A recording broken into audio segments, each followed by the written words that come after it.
Hey guys, this is Andy McCann here with CrossFit Garage Podcast, where we're trying to help you lay a firm foundation in fitness, food, and finances. I am here with Aaron Dixon, and I love what he just said. He's probably not going to repeat it now, but I'm going to get him to repeat it later on. Aaron joined the gym a couple months ago, and he works here at Vincent Financial and has a lot of other cool stuff. You can even rent a skid from him. So we're going to go down this road on his journey of life as well as fitness and talk about some of the business things he's into. Aaron, so you were forced to come to the gym. That's how it's going to start. It did on some level, yes. Yeah. But I was looking forward to it, really. I mean, I'd kind of, like I told you, I'd grown up playing a lot of sports. I've used to working out. And I'd always just kind of gone to, random gyms, One Life or Lifetime or whatever. Yep, keep talking. I'm going to open this. I think we might have too much echo. Oh, yeah. Maybe that'll stop some of it, maybe? I don't know. Keep going. Yeah, so One Life. So yeah, One Life, kind of the typical gyms, doing my own thing. But I'd always been interested in CrossFit just because Who wouldn't be? Yeah, I had seen things and I liked the idea of being fit across different movements and because I grew up playing different sports and I thought that was really good for me. Yeah. I didn't have a lot of injuries and so, don't do stupid. Yeah. I did too much stupid. So back in high school, I thought I must pin this guy for the team and myself, otherwise the world will end. And so my left shoulder was totally jacked up from doing stupid stuff over and over and over because I was good at it, but it also hurt. Oh yeah. Yeah. You know what? At 50, no one remembers what match I won, and I don't even remember because I wasn't a state champ, so it didn't matter. Yeah. Yep. So if you're a kid listening to this, don't risk your body. Like, your parents are right. Be a little smarter about it. Yeah. So that is fascinating. You said you played 3 sports through high school. I did. Yeah, I went to a small school, so it was easy. I don't want to take too much away from my accomplishments, but I did play 3 sports. Yeah, I played football, basketball, and soccer all 4 years of high school, and it was awesome. They kind of rolled right into the next. And you have a build to play all 3 of those, right? Not really football, but I suffered through that. That's right. You're not too tall, not too big. I do think in the long run, if you're super tall, we can ask Aaron and Josh. Being super tall can be difficult in many things. Josh has to duck under the doors at the gym. I'm like, wow, that's really tall, but he's used to it. If you are a bigger person, then it's like your knees are going to get messed up and whatever. So I think there's an advantage for us small guys, right? Yeah. Which is how I found wrestling. I'm like, I need a sport that doesn't care that I'm small. Yeah. So you said as a freshman, you were as a senior, you graduated, you were like 5'7" and 130. Yeah. Yeah. That's probably generous. I wrestled at 130 pounds was my senior weight class. So I was and I still am relatively small, but I think if you try to carry all that weight, then I don't know. I don't think it's going to look at, I guess Arnold Schwarzenegger, maybe a different animal. I'd like to maybe look at The Rock later on, but I definitely. He definitely doesn't juice. There's no way he's juicing. No, not at all. He's all natural. I've always kind of subscribed to that your body has kind of a set point that it is comfortable at. Yeah. A healthy point, and you can do some extreme things, eat a lot or really work out and get it to another level. But for the most part, it likes to be within a certain range. And for whatever reason, mine has been thinner. Yeah. Well, and so, right. You and I there are many people right now, especially ladies, who are going, oh, y'all are complaining about being thin people or whatever, right? I'm like, it's just like, as a kid, it does mess with you because everybody's bigger, right? Mm-hmm. And it lasts, so it's going to take you another 25 years to really appreciate being a small person. Okay, so you ended up at the garage. You show up for your very first workout. What'd you think? Yeah, I was certainly intimidated at first. What? Really? Yeah, even though they told you about? Just CrossFit in general. All right. And I'm coming with, the guys in my office. I don't want to look like a little weakling or anything. But I was also confident I could pick it up and learn. And really, even midway through the first workout, or WOD as I've now learned. Yeah, that's right, WOD. Workout of the day. So there's too many words. It is officially a cult. We meet at specific times. Yep. We wear specific stuff, and we have specific words. So we are. It's a cult. It's a good cult. I'm in now. Yeah. But we have a goat sacrificing later on for you. Yeah. Perfect. Yeah.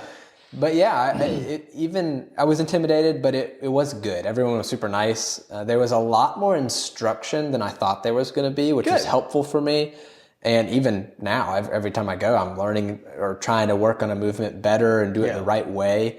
So it's been great. I loved it. I mean, well, I like the fact. So the other day, well, everything blends together at my age. At 106, maybe it was last week, could have been last month. I don't remember what it was. But you and I were working out near each other, and then maybe Alex or Craig or Brady, one of them walked over and said, "Hey, try this right there." I'm like, I love that. When that's the happy, humble, helpful. Part of the ethos of the gym, helpful.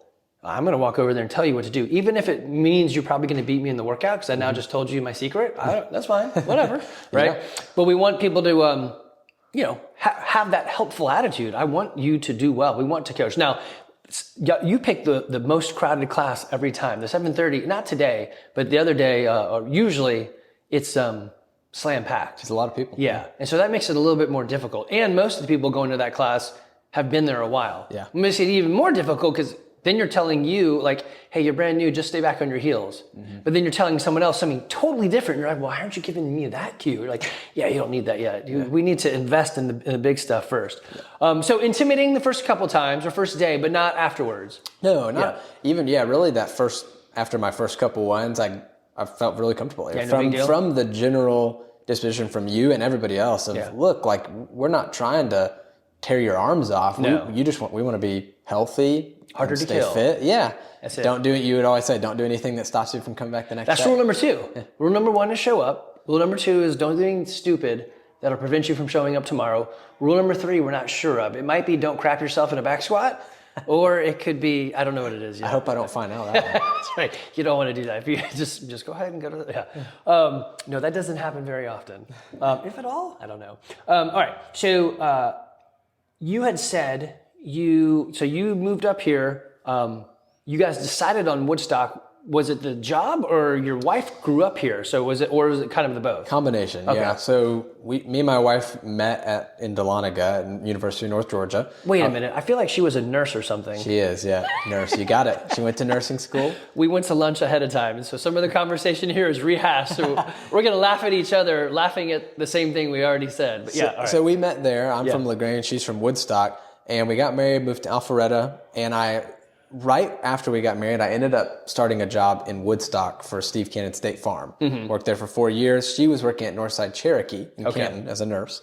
And so after living in Alpharetta for a year, we were like, why are we both driving 50 minutes over here every day? We should just move to Woodstock. So very grateful, but we found a house right off of Dupree and moved in there in May of 2021. And been in Woodstock ever since. So she went to King's Academy, right? She did, yeah. And so did she live right around the area, or did she drive in? She lived in Town Lake. Oh, okay, yeah. So just down the street. Yeah. So, but so we loved Woodstock. We still do.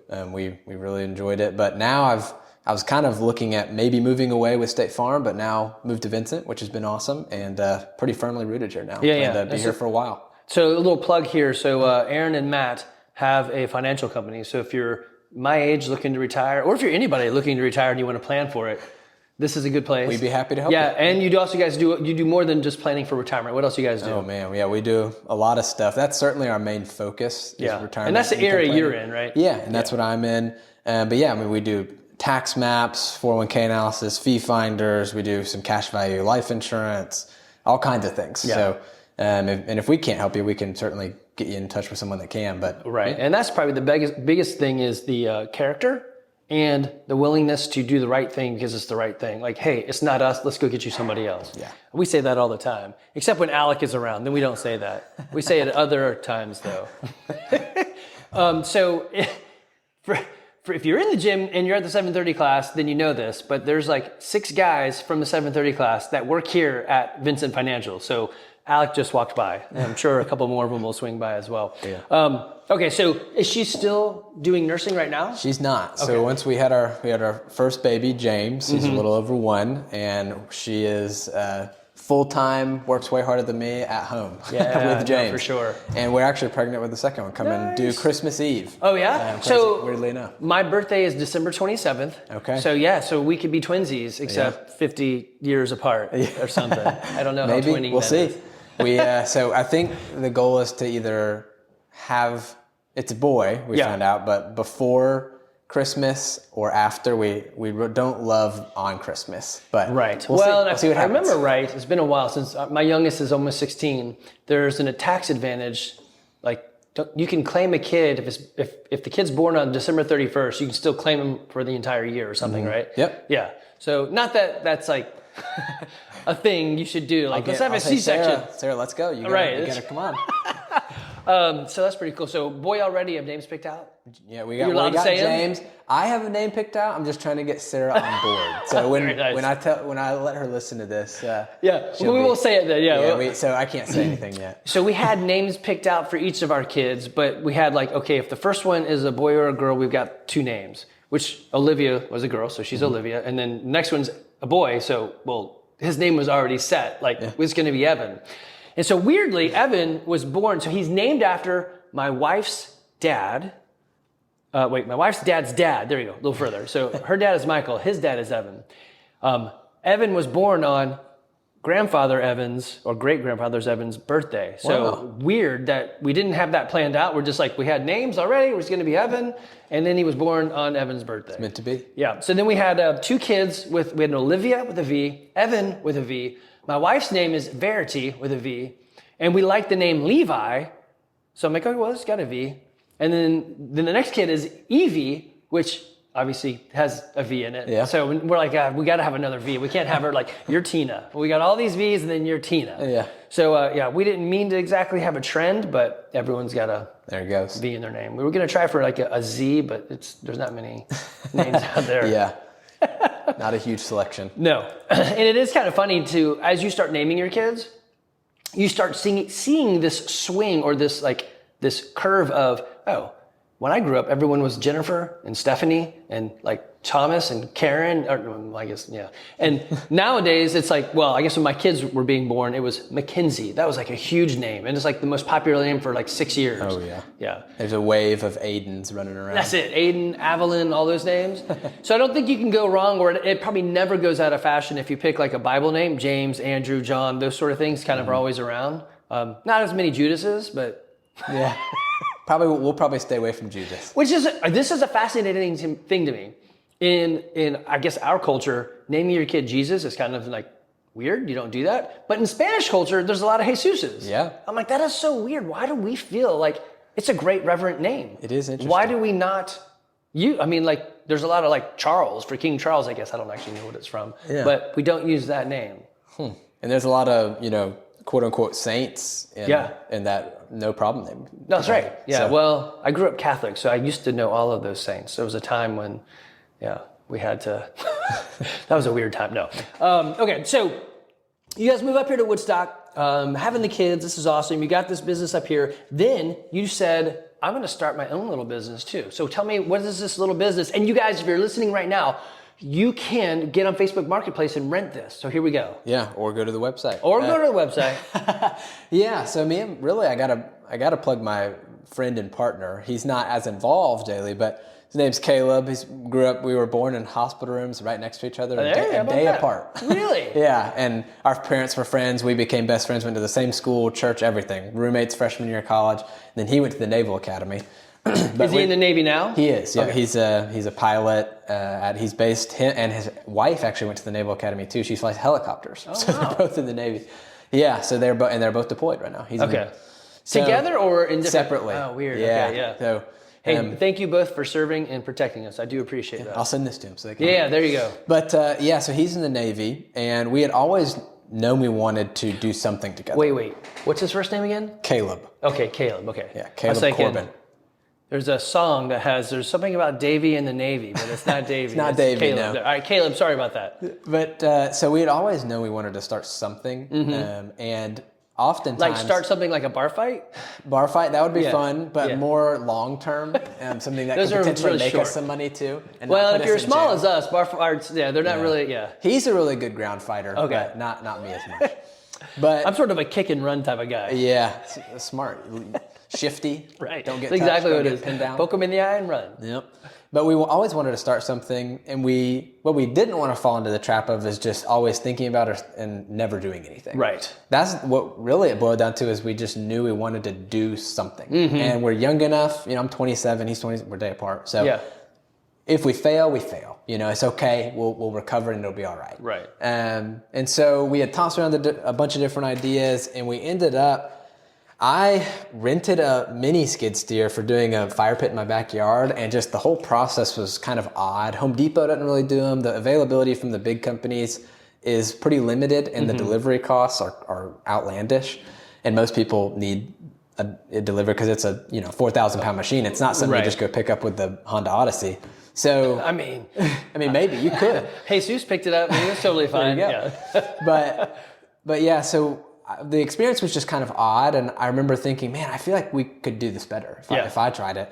And so as time went on, we thought about it, and we were like, let's just do it. So we bought one, and we've been going at it for about 3 or 4 months, and it's been great. Yeah. We have it's just a mini skid, so it can fit in backyards. It doesn't tear up the ground too bad. What exactly is a skid? So if they're thinking like, wait, I'm going to skid something, it's going to slide. It's actually the reverse of sliding. It helps it skid along the ground. It's a track machine. It's a commercial construction grade track machine. Now you've probably seen full size one, like a Bobcat, Caterpillar makes them. So they've got those 2 forks on the front, and they'll pick up a pallet and then drive it somewhere. It's got a quick attach system, so you can put a loader, a bucket, or pallet forks, or I have a root grapple, like a big claw to pick up debris and brush and trees. You can get trenchers, augers, all kinds of stuff for it. You already have attachments for it. I've got 4. Okay, what are crazy. They're just buckets, pallet forks, and a root grapple, a big claw, a hydraulic claw. I have a smooth bucket and a tooth bucket. Okay. So, yeah. All right. So bucket, I'm thinking, okay, I got a lot of stuff I need to carry. Like you were doing your yard work and you just need to move it up and down. I needed to make it easier on myself. Yeah. So rather than a hand truck, this gives you a whole lot more stability. A whole lot more stability, and saves your back and saves a lot of time. Yeah. We have got people that will rent it for they're spreading gravel somewhere, or they're digging out. It can dig into hills. You can lift trees into dump trailers, it lifts probably 1,000 pounds, something like that. So it's not, again, as big as a full size, but the footprint is 48 inches wide. So it can fit in gates. It doesn't tear up the ground as much as something else would. And it's really pretty easy to use. Yeah. You'd be surprised. So I think sometimes people are intimidated. I'm not surprised. You had 2 guys that were born a day apart using it. Yeah, it's true. Yeah, it's just a joystick to go and then a thing to lift the bucket. So and you're standing on a platform in the back of it, or do you have like a remote controlled, like wired device? Yeah, you're standing on a platform, and then you use some joysticks and just operate it around. Very cool. So, but we rent it out to people. It really, oftentimes it's just people doing DIY stuff in their backyard that need to get it done in a weekend and don't have weeks to dig and pour gravel and stuff. Now, the other way they could do it is join a CrossFit gym and then meet all these people who are just incredibly fit, and then try to get them all to come over at their house that one day to move all the stuff. That is an option. That's a very long-term play. That is an option, but there it is. Oh, look at this. So that's kind of what it looks like. Yeah. That's what I probably should have said earlier. Give me a picture of it.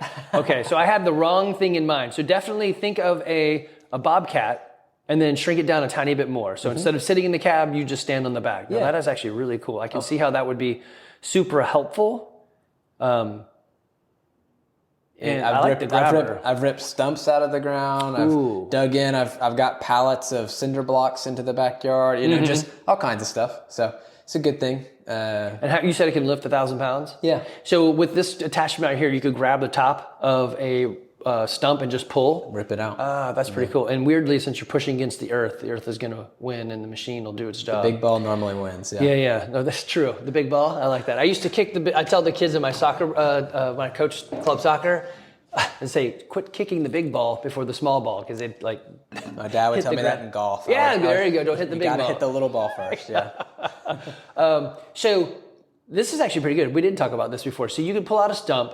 I obviously knew you could move stuff. What other things are people renting them for? Actually, you probably don't even ask. What are you using it for, or do you? No, a lot of times I don't even ask. Yeah. That'd be interesting market research. Yeah. Like 99% of the people are using it to bury their dead bodies. Yeah. Like, that's weird. Yeah. Most of the time I'm delivering it, so I end up seeing a lot of it is tree work. They're cutting up trees and debris and putting it in a dumpster or trailer. A lot of it is spreading dirt or gravel. That's probably the 2 most common that I've seen. And then you said you mostly rent it off of Facebook. Primarily. Okay. Yeah, that's all we've And really everybody done. knows Facebook is full of people like me who are 50 years and older. So really what it comes down to is my back hurts. I can't lift that stuff. I need some mechanical advantage. That's right. So if you're like me and you're out there thinking, I need to lift these things, go on Facebook. And if you're in the, I guess local. So if you're in the Woodstock area. It's pretty much local. Yeah. And then I've got a website called CherokeeCoRentals.com. So if you go there too, it'll have some information. But yeah. I like that. So basically you'll deliver to Cherokee County. Yep. I mean, we live on the edge, so would you go down to Marietta? Yeah, that'd be all right. How far I go do to you Cobb go? County a fair amount. Yeah. Yeah. I would say really if it's under like 30 to 40 minutes one way, that's so the real. I'm doing it before and after my normal job. Yeah. I guess the real answer is, as a business owner, it just depends on how much you want to pay me. So that's true. I mean, if you would like me to deliver it to Florida, that's going to cost you an extra $3,000. That's right. Like, all right. Yeah. In which case, you should probably just rent it from somebody else. But buy one. I've got people who will ask like, "Hey, Andy, I want to do some online training. Will you do it for me?" Like $1,000 an hour. It's like, why so much? Because I don't want to do it. But if you're willing to pay me $1,000 an hour, fine. But yeah, if you don't, money's the ultimate equalizer. Yeah. Yeah. Yep. So you can pay for that. All right. So I do like this too. You're 27 and you said, I'm going to be productive. I've got, going down the track. I mean, I think it's a normal track, but it's interesting. Not as many people do this anymore, it seems like. I went through college, got married, had children, did all the things in the right order. And I'm here working at a stable job. And I thought, hey, I should not just talk about doing something extra, but I used the service. I did some research. I think I can do this. Now, the thing that you said that I've really, it's like, yes, that's exactly it. You said, I think I can do it better. And what was probably the biggest thing that you ran into that you're like, hey, this is a headache? Yeah, communication, scheduling, just being on time, delivering it, picking it up, that kind of stuff. I remember the guy I rented it from, I had messaged him on Facebook and I never heard back from him. And then I called him and it was like weeks before I heard back from him. So giving a crap. Yeah, it ended up being, it just wasn't his primary thing. Right. He was a landscaper and just rented it kind of on the side. And I thought I could. But it doesn't have to be your primary thing, but you do need to give it attention. It's true. Which is crazy. So I know a lot of people who have extra things. Like I am an electrical engineer that did a lot of sales. Mm-hmm. And that's what people called. I picked up the phone and this is what I did. Now, doing that, we started into this landlord rentaling business and I just treated it the same. With respect, like, hey, this is like a customer that wants to do business. Yes, I would like to do business with you. What would you do? I would call you back. I would email with you, right? Some of the hardest things about being a landlord were knowing how to fix things and then also receiving your payments. Mm-hmm. But technology fixed all that. YouTube makes me a master. Can learn anything from YouTube. I know. I had to change somebody's fusion reactor. It was easy. And then the electronic payments, right. So have you ever written a check? A few times. Yeah. So, right. You're like, I don't even know. Why would somebody write a check? I don't know. It's not even real money. So I'd have people give me a check. And this is actually a crime to write a check you can't cash. Mm. And then so I'd get your check and I would say, well, I'm going to deposit it because that's your money. And then it bounces. Yep. That's technically illegal. It's a jail offense. You can go to jail or at least be fined for doing stuff like that. Yep. When you do these electronic transfers, either you have the money or you don't, right? So you can't fake transfer me Venmo money unless you actually have Venmo money. Yep. But I would love to one day create some sort of service like that. It's a beautiful thing. They literally just say, put money into our system and we'll use an Excel spreadsheet to monitor where your money is at and move it around. This is it. You guys should start Woodstock money and just have hey, you buy Woodstock chips. Or tokens or whatever, like a Bitcoin, a new currency. Yeah, you're just cryptocurrency. It's a bar. I wonder if you could do that, a little local barter currency, and you just moved it around. Guys, if you see this pop up, Aaron did it right here on this podcast here in downtown Woodstock. Don't tell the U.S. government. Yeah, no, they'll be okay with it. Bitcoin and Dogecoin and all those things exist. There's got to be a way. Would that be illegal to have I guess if you said it was the town's coin, then you've minted your own money. That would probably be illegal. Yeah. No, I don't know. Because Delta has points, right? Yeah. And if you have Delta points... Chick-fil-A has points. Right. And you can literally buy stuff with their points. It'd have to be some kind of a reward system. Yeah. Oh, that's true. They probably call it a reward system. Guys, you're experiencing real-time brainstorming for business. This is going to work. Charles, if you're listening, make this work for us. My brother is huge into like, he's had so many ideas. He came up one day, he's like, Andy, I've got this idea. This is back in like 1992 or 1993. He's like, I got this idea. We're going to buy some computers, but not use them like computers like we would. We're going to call them a server. And then we're going to do this thing where we take their mail, but we're going to make it an electronic mail. It's going to be email. And it's like in quotes, because they're like, what the hell is email? And we went to Georgia Tech, so I knew what email was. He said, we're going to serve email. We're going to be like an email hub for people. And we're like, I don't know what you're talking about. So the answer is no. Nobody's investing or like, but everyone uses email now, right? Yeah. And then he came up and said, I got this idea. Data too. Yeah, I know, right? He goes, I've got this idea. I want to call it like online garage store, where you just take a picture of your thing and you put it on our site and then you sell your thing and then just ship it to them. And like a year later, eBay comes out. And he's like, son of a... So he never did anything, but it was all in his head. He had all these ideas. Like Facebook, he had that in his head. I probably have an email from him, maybe a Georgia Tech email, but he talked about this stuff. So right now he's doing a lot of AI stuff. So he's actually like finally like, I'll do a business. Awesome. But he and I are 50, so it took us this long to like do what you did at 27. I'll just buy a skid, which is not an insignificant cost, but it's not like you bought a house and now I'm on hook for a $400,000 mortgage. Yeah, exactly right. Yeah, so we wanted to start with something a little smaller and maybe work into maybe having rental properties or something. But like I said, the key was let's just do something. Yeah. Because I feel like you can wait your whole life and never actually do anything.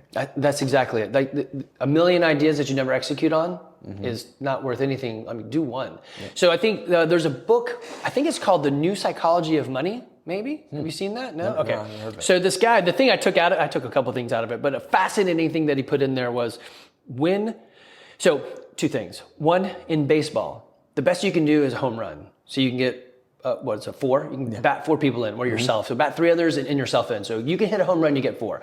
But in business, if you bat a home run or like hit it out of the park, it could be PayPal, it could be Google. I mean, it could be like exponentially huge, right? So I mean, United Rentals is a equipment rental, and I mean, last I looked, their stock is like 680 a share. And it was a 27-year-old guy who bought a skid truck, right? At some point, that's where he started, right? So, and then when you're young, you have time on your side. Take the risk, right? Now, we're literally sitting in Vincent Financial. If you're like me and you're like, okay, I'm not young anymore, I don't want to take huge risks, that's it. You don't want to. You want to start bunting the ball and making smart base hits. But when you're young, and I guess what is young? I mean, Tommy at the gym, I think he's 22. He owns the Subway down the street. Oh, cool. Yeah. So he's like, I'm going to buy in and I'm going to be a business owner. And he's like killing it. So how young is too young? I have no idea. But the consequences, like if you totally failed and they came after you, what do they get? I don't have much. Right, absolutely nothing. Like you guys, I got Sarah and James, and they can't get either of them. They can't get those. It's illegal still in America, but I think they're trying to pass some new laws. I got 2 boys that are 18 and 20, and they want to start like automatic drafting, which I thought it already was. So I guess it doesn't change my mindset, but yeah, when I was a kid, I was all I'm in favor of fighting every war because I'm a man that needs to shoot things. Yeah. But now that I'm a dad, I'm like, I don't want anything. I don't want any war. It just messes up my economy. I want people to spend money and have fun. Yeah, I don't know. Okay, so you mentioned something interesting also about this generation. You said, hey, I know this generation does this, but I do that. Tell me what it's like growing. I'm 50. The things we did are totally different than you. I had a phone that you had to like put your finger in this rotary thing and just spin it and go cha cha cha cha cha cha cha. And you hope their phone number didn't have many 9s in it because the 9 took forever. Yeah, or I guess the 0 took forever. Get to the operator. Oh man, see how much it was terrifying. Yeah, that's right. In a local call, you don't even know like a long distance call. What is that?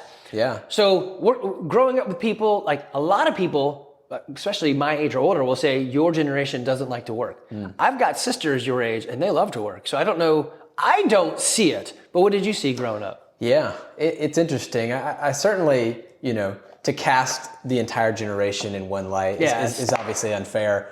I think in general, it's a fair criticism of my generation, just from my point of view. I think it starts with what you're talking about. I mean, just phones.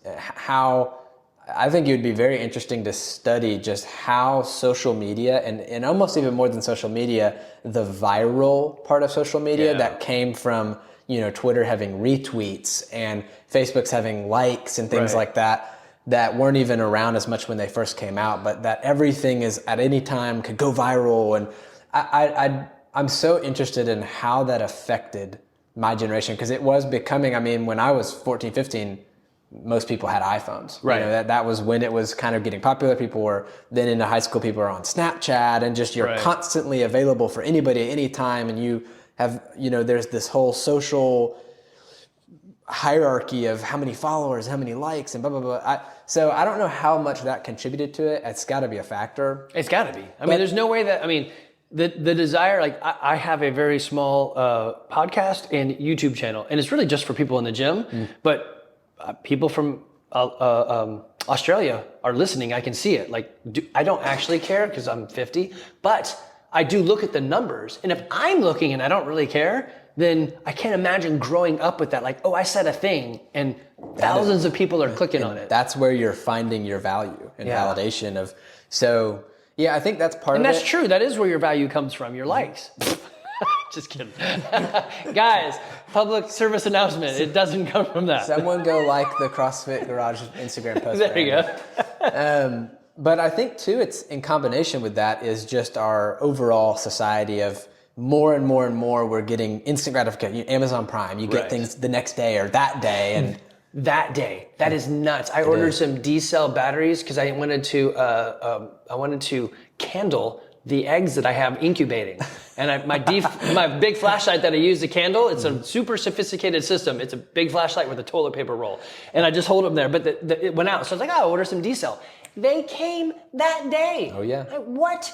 Who's driving around my truck with the batteries? I'd love to see how that system works, that they know that statistically somebody's ordering a pack of D-cells. So let's load it in this supply store. Yeah. What? But you wanna watch a show? Go to Netflix. Every season right there. You wanna go to get some food? Go to Chick-fil-A. You're in and out in 35 seconds with 10 sandwiches. It's just everything has been skewed more and more and more toward instant gratification. And I think technology has enabled people to have a job. I lot of my friends come out of college and get a job, and if they were honest, they only really work probably 10 hours a week. Right. Half the time. It's just, I don't know. I think it's a lot of things. So we call that, wow, man, there's a term for it. And I just, because I'm so old, I'm 106, I forgot it. But you work just enough not to get fired, because the other guy doesn't work as much, right? It's like just barely keeping your job. You're like, guys. You don't want more responsibilities. Right. You're just trying to do just enough to maintain. I can't even imagine, I had a sales territory and I wanted to crush it. Of course, I got commission. So the more I sold, the more I made. So I guess there was some of that. But yeah, that whole idea of I want to work bare minimum so I don't get fired. I'm like, what? Yeah. And I just think more and more people don't want to take risks. Yeah. It used to be. Now, when you say don't want to take risks, I don't want to start a business? Yeah, they don't want to take the risk and take the leap for the work, maybe partly, and also just the risk of losing. People would rather live kind of a normal, good life than have a great one. Whereas I don't know if it's how I was raised, but I almost am in the mindset of a good life is the mortal enemy of a great life. That's kind right. of a thing. Push for it. Chase excellence, and we'll shoot for the moon. Shoot for the stars. You'll end up on the moon or whatever it is. Yeah. So, but yeah, I even anecdotally, just my friends seeing their jobs, seeing their work ethic. A lot of them, not all of them, right, certainly. Because if you're listening to this and you're Aaron's friend, we're not talking about you. We're talking about the ones who didn't listen. Yeah. You need to work more. But it just, something in my generation, it just doesn't seem like people want to get their hands dirty and go to work for whatever reason. So it's interesting. You were talking about on the risk side. I sort of was thinking more it was on the responsibility side, but I think you're right. It's the risk of it. It's, if it doesn't go well, I won't get the likes or whatever, right? Mm-hmm. I can see that. That's interesting. And I'm just a 27-year-old guy spitballing, so. Yeah, well, no, that's your life, right? This is where you live. It's just like when we were at the Greek place. I said, we have been here multiple times and there's nobody ever here. I don't know how they stay in business. And without missing a beat, you said, that's because people are ordering out. I'm like, duh. totally missing the whole concept of DoorDash, right? I mean, these guys probably make a killing putting out Greek food and nobody's in their store messing it up. Yeah. Interesting. I didn't even think of that. It's not even on my plate. So at 27, you're seeing a different world than I'm like, I legitimately want to see it, but I sometimes have a hard time. Like I still say retarded, and my sisters are like, Andy, you can't say that. I'm like, well, I have two sisters that are like 30-year-olds. And I'm like, well, I don't mean it like you think I'm meaning it. I just mean it like, and it's a weird thing. Like we grew up I mean, I don't mean anything by it. Yeah. It's just, this is like how we grew up. I literally grew up drinking water out of a hose.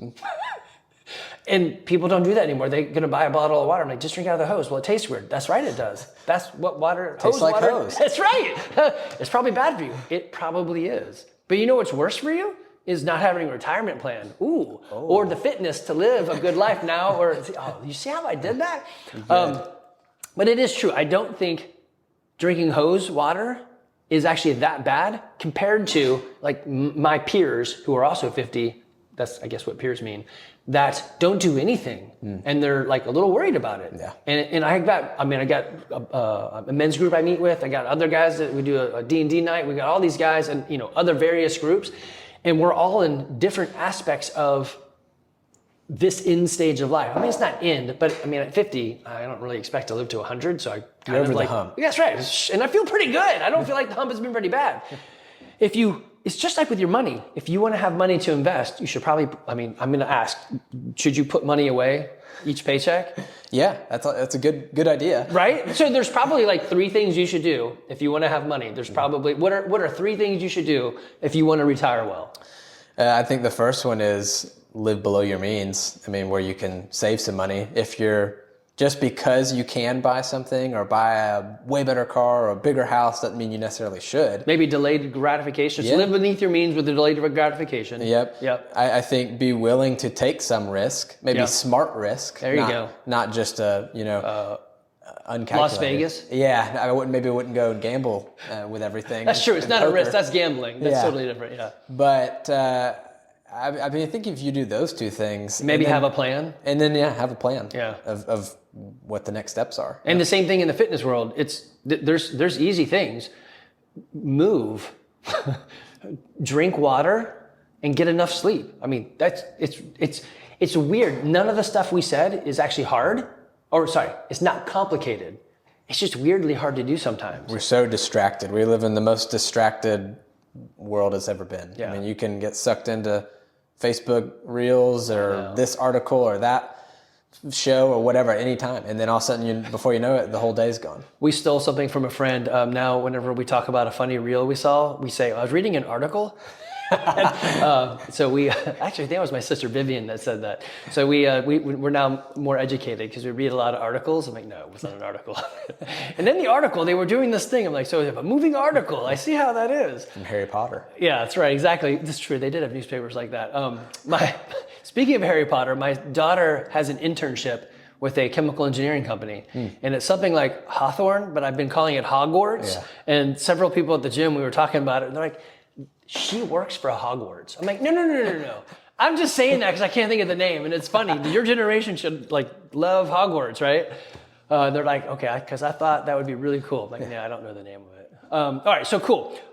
Is there any other passions you got in your life? Anything you're doing? You want to shout out to your local church? Where are you guys going? Yeah, we've been visiting a church called Trinity Church in Kennesaw. It's been awesome. Not a Catholic church? Not a Catholic church, no, just a Baptist church. It's relatively new. It was a plant from a bigger church called Mount Vernon. Okay. It's in downtown Kennesaw. Mount Vernon, yeah. So a plant from there, and we've loved it. We're not members there. We're kind of in transition. It's fine. Yeah, but want to plug LaGrange? Anything cool about LaGrange? Or? Love LaGrange. Yeah. What's something that people wouldn't know about LaGrange?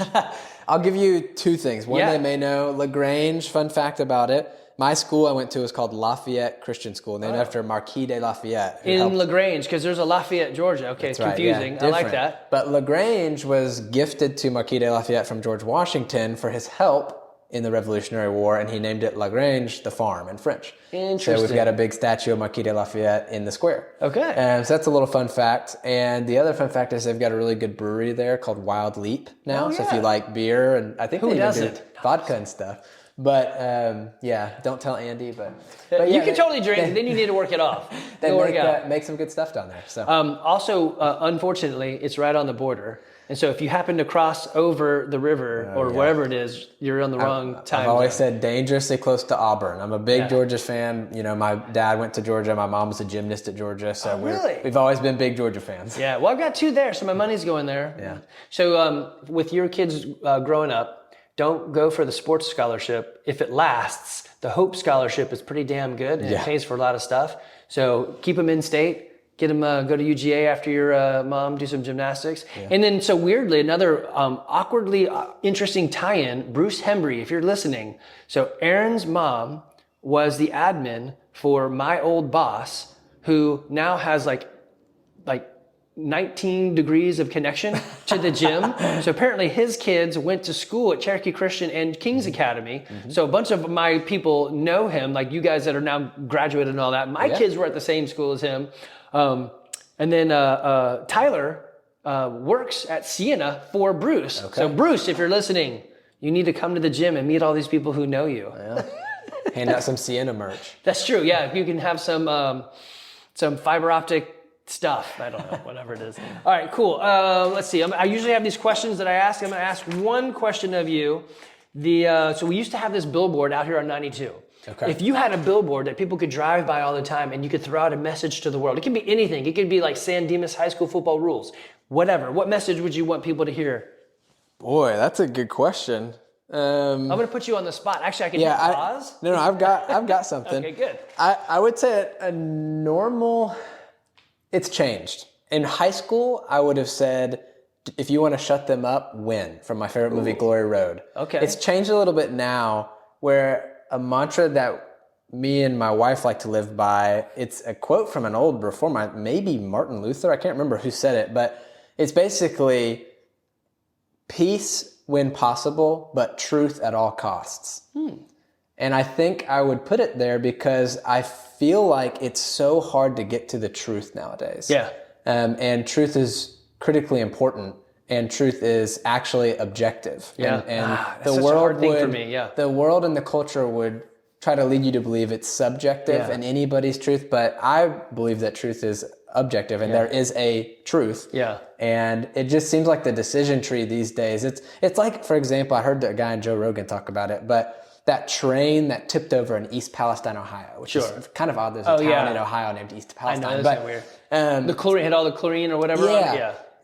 This is just an example of that, but that tipped over. It's like, what happened to that? How did it tip over? What chemicals? What's the extent of that? And we'll just never know. No. We can't possibly. It's like if I told you, hey, you need to find this person. Right. They're going to be in either Hotel A or Hotel B. They're going to leave at either 9 a.m. or 9 p.m. They're going to leave in a red car or a black car. And all of a sudden there's 45 different possibilities, and you can't possibly get to the truth. Right. So. That's a long-winded answer all to say. No, that's good. So what would the message would be? Peace when possible, but truth at all costs. They can't read that without wrecking. So I don't know. That's you guys have to. They'd be at the stoplight. They could see it at the stoplight. Yeah. That is actually interesting. We were supposed to end right there, but I'm gonna keep going. So yes to that, and I have learned like my engineering mind wants everything to be binary, like ones and zeros. It's either on or it's off. It's true. It's not. And I have found over this time that my life has been harder because I have a hard time getting out of that. And so I've gone to, okay, while I think there has to be a truth, weirdly, people's emotions count. Yeah. And I am not a big emotional guy. And then that emotion skews the things that you're like, I could have sworn you said, does this dress make me look fat? And I said, no, it's just you're fat. And that's right. So don't ever say those things, right? Yeah. You don't. If your wife yells from across the room, does this make you just immediately say no? You don't even wait. You don't even hesitate. You don't even look. That's right. I've only got a couple years of marriage under my belt, but I learned that pretty quick. Yeah, that's right. You don't learn. Not that we need to say that. We don't need to, but other people might need to. Yeah. We don't ever say those ones. Yeah. My dad told me early on. He's like, hey, you've heard happy wife, happy life. He was the other one. We were starting to have kids. He's like, happy mom, happy all day long. I'm like, okay, I don't know what that means yet, but I've got that. Yeah, that has been a tough one for me to just put under my belt. Like I want to solve things, and I get it. Not everybody wants to solve the stuff, especially the ladies in my life. Like they just want you to hear them. I'm like, that is so hard for me to listen and to know there's a nail sticking right out of your forehead. And the reason you have a headache is there's a nail right there. I could just take it out. And have you seen that video? No. There's a nail in my head. Oh, we're going to watch that. Everyone else, you need to Google. It's not the nail. It's hilarious. So I heard a podcast, and I think I've actually said these on this podcast before, but whatever. So I heard a podcast, and this lady said, what you need to tell your daughter when they're talking is something like, that girl's just jealous. That girl's just crazy, right? And it was much funnier than that. It was somebody doing a comedy routine, and it was that bitch be crazy. So she gets in the car. Evie gets in the car to drive home with me. She's learning how to drive on a Ford F-150. She's like a 100-pound girl. So I'm like, this is just like funny because like I'm waiting for the joke to happen, but. So I get to drive her home. As I get to, not have to. I get to drive with her, and she gets to drive a big truck where we can be safe. And I'm like, she's telling me the stories. I'm like, tell me something from school. She's like, little Tina did this thing, and I just looked at her and I said, that girl's crazy. She's like, right? And then we go on. She's telling another story, and I was like, well, I think that girl's just jealous of you. She's like, I know. And we get out of the car. She opens the back door to get her book bag out. She looks across the seat, and she's like, hey, Dad, you did a good job listening today. And I'm thinking to myself, what the hell just happened? All I said was crazy and jealous and variations of those things. And she's like, thank you. And now they all know what I'm doing, and they still don't care. They're like, I actually like it. Thank you for, it's so weird. It goes against everything that I feel on the inside. You want to fix it, yeah. I do. And that's why it's the combination of peace when possible is there are many times where it may not be worth it to just get into an argument for no sake. But all that being said, you can't lose the truth. Right. So that's why I put it up there. Right now I'm dealing with don't get in an argument when you don't have to. So I'm like, it's tricky. Just take a deep breath and be like, I don't know. I could argue till the sun doesn't rise about Georgia football and stuff. I mean, there's just I'm the perfect argue. You should argue with me because I don't care. Okay. But I just pay them money. I don't whatever. All right, guys. Hey, so if you're in the local Woodstock area and you're looking for a place to put your financial retirement plans into account, here's the place. And you're going to say, Aaron Dixon told me to show up. And you're going to find Aaron, and he's going to help you out, and he's going to help you retire. He's got not just Aaron Dixon, but you got Aaron Vincent. So to make it confusing. The taller, funnier Aaron. Is he? I don't know. I mean, he is taller, funnier. That was pretty funny. He says it. He says, yeah. 1 out of 1 people agrees. Aaron, you're pretty funny. Both Aarons are pretty funny. And then if you're here in the Woodstock area, of course, we have CrossFit Garage down the road. Yes, it is true. You can follow us online and do your own workouts at home. That is totally cool. If you want to pay me $1,000, I will coach you online. No, you don't want to. $1,000 an hour to make it very tough. I don't want to do that.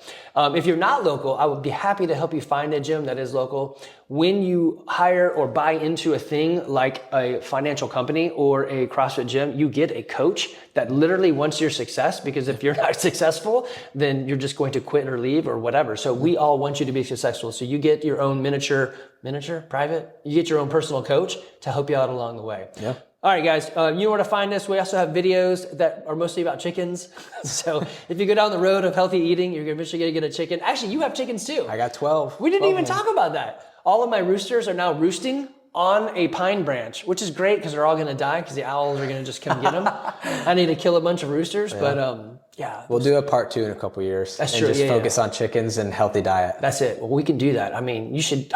I eat so healthy, it's stupid. It's like it's awesome. I'm probably. I wish I broken. Ate so healthy. Well, it's weird. All you have to do is not eat the bad things, and it's really just sugar. If you guys, okay, hey, we didn't hang up. If you just stop eating sugar or drinking sugar, it changes 99% of everything you can eat. I really like sugar. I know everybody does. You know, it stimulates the same part of your brain as cocaine. It's like in there in your brain. You guys can't see where I'm pointing, Unreal. but yeah.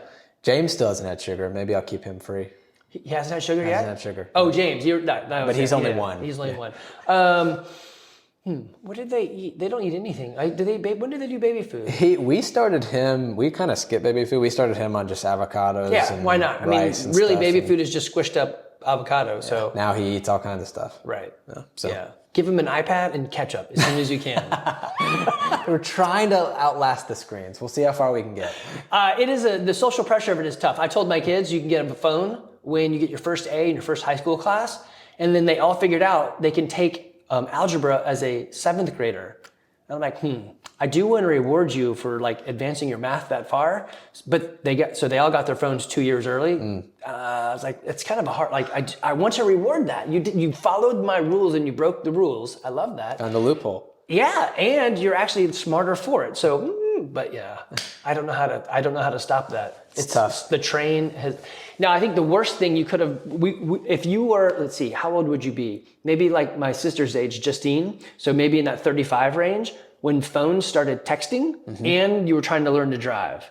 That was a horrible time. Yeah. Lots of kids didn't make it out of that. So nowadays, at least you can plug your phone into your car and it can do a thing. So, okay, happy notes. We just did weighted pull-ups. Yeah. So happy notes. There you go. Now we're going to end. We're going to end on a happy note. Do some weighted pull-ups. It's good for your life. All right, guys. Y'all take care.